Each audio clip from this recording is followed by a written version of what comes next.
একজন মুমিন মুসলমানের পুরা জীবনটাই ইবাদত।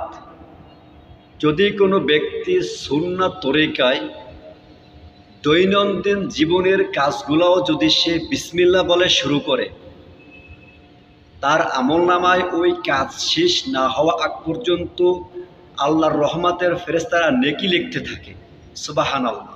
শুধু তাই নয়, যদি আপনি বাথরুমে যান পায়খানা করার জন্য, সেক্ষেত্রে যদি আপনি সুন্নাত দোয়া পড়ে বাথরুমে প্রবেশ করেন এবং বাইর হয়ে দোয়া পড়েন, ঠিক তদ্রূপ যদি আপনি স্ত্রী সহবাস করার ক্ষেত্রে সহবাসের দোয়া পাঠ করে যদি আপনি স্ত্রী সহবাস করেন, শুধু তাই নয়, ইসলামে যে কাজগুলো হালাল রেখেছে সেই কাজ যদি আপনি বিসমিল্লাহ বলে শুরু করেন, ওই কাজ শেষ না হওয়া আগ পর্যন্ত আপনি আল্লাহর রহমতের ছায়ানিতে থাকবেন এবং ফেরেশতারা আপনার আমলনামায় নেকি লিখতে থাকবে। সুতরাং আমরা যখন কোনো কাজ করব অবশ্যই বিসমিল্লাহ বলে শুরু করব। তবে হ্যাঁ, কোনো হারাম কাজ তো করবই না।